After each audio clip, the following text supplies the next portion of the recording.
धन धन सतगुरु तेरा ही आसरा। पूज्य परम पिताजी ने बीबी को दर्शन दिए और बच्चे का बुखार दूर किया। बीबी सत्या देवी पूज्य परम पिताजी की अपार कृपा का एक प्रत्यक्ष करिश्मा इस प्रकार बयान करती है।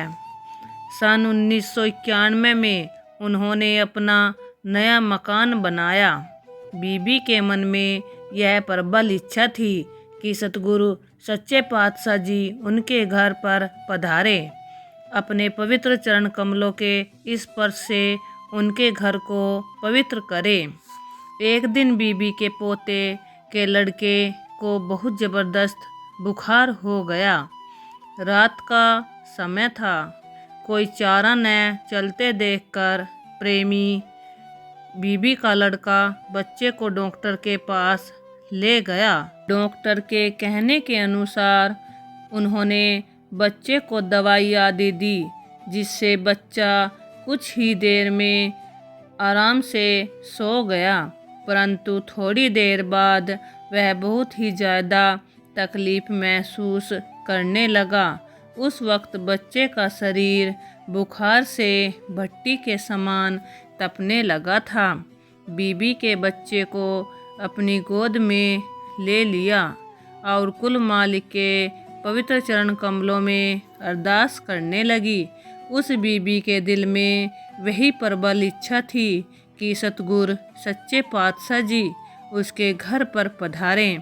बेशक उस वक्त बच्चा बीबी की गोद में तेज बुखार के कारण बुरी तरह से छटपटा रहा था। अचानक अत्यंत सुंदर प्रकाश ने बीबी को चौंका दिया।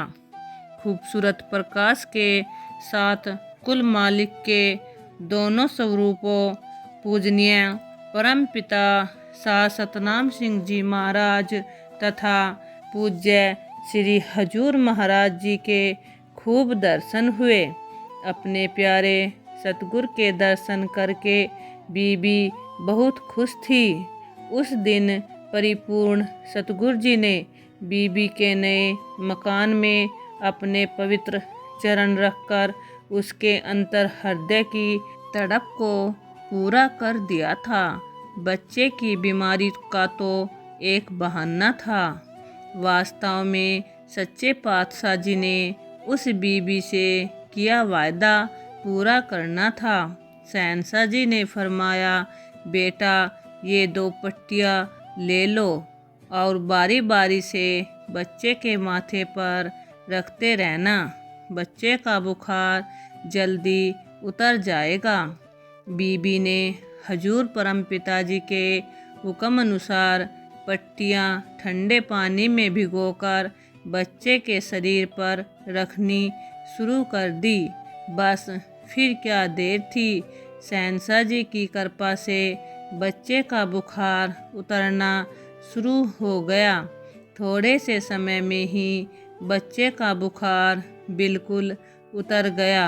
अपने पूज्य सतगुरु जी की कृपा का वह प्रत्यक्ष करिश्मा देखकर सारा परिवार आश्चर्यचकित रह गया।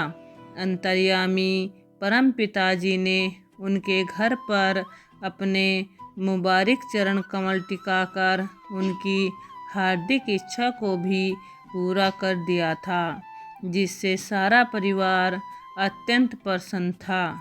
बीबी लिखती है कि पिछले काफ़ी समय से उसके सिर में बहुत दर्द रहता था। कई बार तो इतना ज़्यादा दर्द होता कि वह 2-2 दिन तक चारपाई पर ही लेटी रहती थी। बहुत इलाज करवाने तथा अंग्रेजी देसी आदि दवाइयाँ खाने पर भी उसकी बीमारी ज्यों की त्यों थी। नामदान प्राप्ति के कुछ समय बाद एक दिन अचानक उसके मन में विचार आया कि सुबह परम पिताजी की हजूरी में अवश्य प्रार्थना करेगी।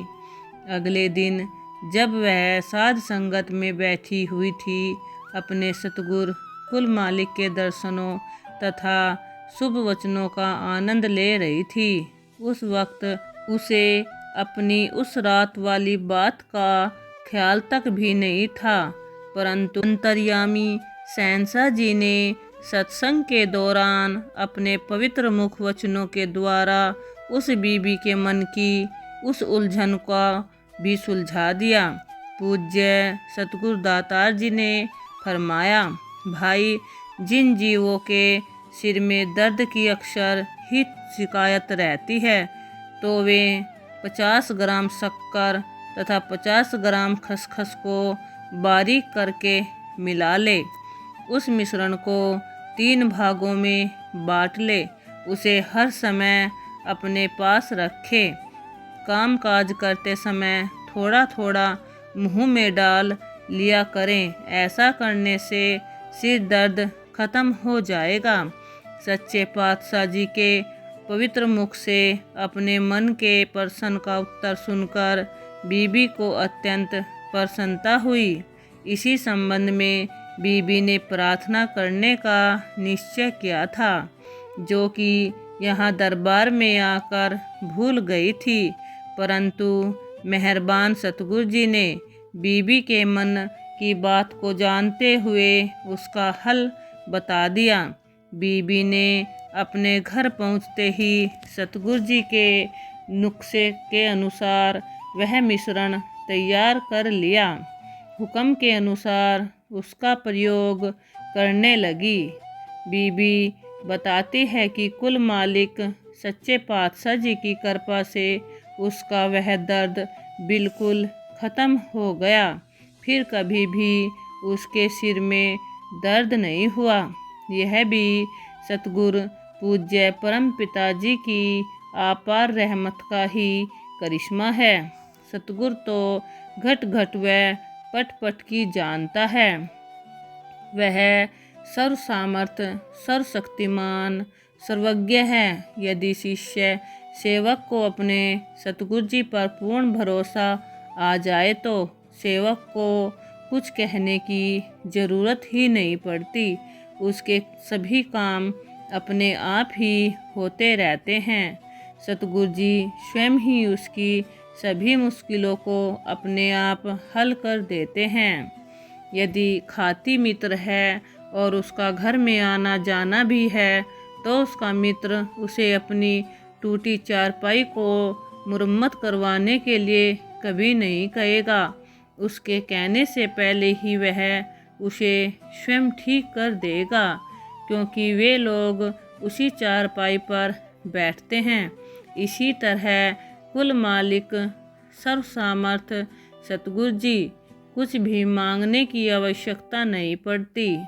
अपने सेवक की सब जायज़ मांगे तो मेहरबान दातार जी ने अपने आप ही पूरी कर देते हैं। हाँ, मान लो किसी ने कुल मालिक की हजूरी में किसी काम को पूरा करने अथवा किसी वस्तु की प्राप्ति के लिए बहुत अरदास की, परंतु फिर भी उसका वह काम पूरा नहीं हुआ, तो उसकी वह मांग नहीं मानी गई, तो इसका मतलब यह है कि उस वस्तु को प्राप्त करके जीव का कोई भी नुकसान हो सकता था।